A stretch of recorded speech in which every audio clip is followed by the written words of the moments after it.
personal transformation, stood firmly by him to the end. But with Charles gone, even her unshakable presence couldn't hold back the tide of uncertainty that followed. The official line of succession was never in question, but was the monarchy truly ready for the emotional weight that followed? Prince William didn't get the luxury of transition. One day, he was heir. Next, he was king. No announcement, no pageantry, just duty, delivered like a sealed letter in the night, as Britain mourned a monarch who tried, sometimes quietly, sometimes clumsily, to merge tradition with progress. A single question emerged, whispered in corridors, cafes, and across social media feeds. Can William rise fast enough to lead a shaken nation? Now all eyes are on the new king, because the crown doesn't wait, and neither does history. But what happens when a prince becomes king overnight, with no warning or fanfare? Could this be the beginning of unending disaster? Stay tuned to find out. The crown changed hands. The clock had barely struck midnight when everything shifted, not just for the royal family, but for the entire world. Behind the towering gates of Windsor and within the ancient walls of Balmoral, a quiet storm was already unfolding. There were no trumpets, no public declarations, just a hush, a flurry of hurried phone calls, and a monarchy silently reshaping itself. Though official coronations take months to arrange, the rules of succession are clear and immediate.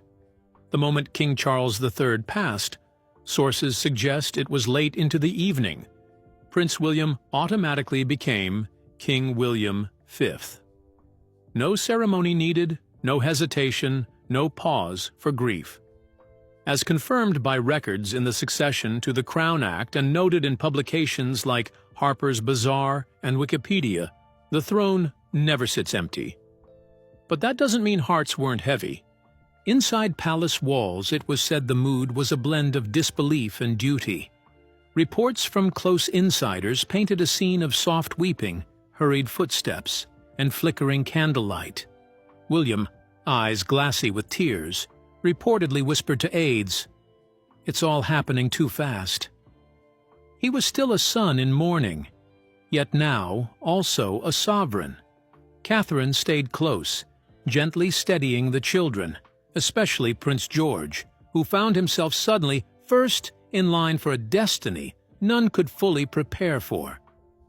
With the urgency of the moment, the Accession Council reportedly convened via secure video call, an unprecedented but necessary adaptation in the digital age. Quiet condolences from world leaders began trickling in, but it was the private family moments that truly marked the night. They spoke of Charles not as king, but as father, grandfather, and the man who once laughed too loud during a state dinner in Paris. The royal household moved like clockwork, but beneath the polished protocol lay the raw tremble of a family caught in the crosswinds of history. So could this be the end of an era, or the beginning of something the monarchy never expected to face so soon? Behind the crown and the quiet tears, the day began like any other, but by nightfall, history had shifted. The world awoke to whispers and tributes, news anchors in black, and Buckingham Palace's flag lowered half-mast. The BBC, with its signature poise, delivered the statement that left the nation stunned. The king was gone. It wasn't just the end of a reign, it was the end of an era.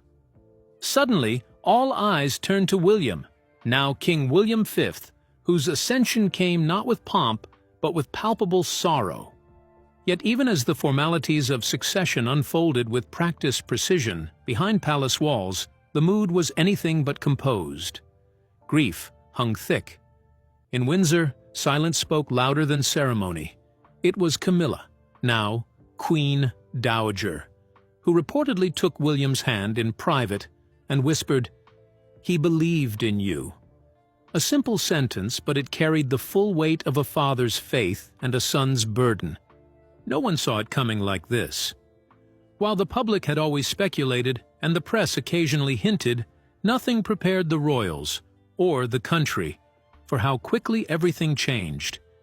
In a single breath, Prince George grew taller in the nation's imagination. Beside him, Princess Charlotte asked questions that no child should need to ask, her words quietly piercing through the protocols. And Catherine, now Queen Consort, stood firm, her graceful composure offering the kind of reassurance the world didn't know it needed. The transition was smooth on paper, but emotionally, a storm. William had been quietly groomed for this role all his life, with biographers chronicling his every step, from Eton class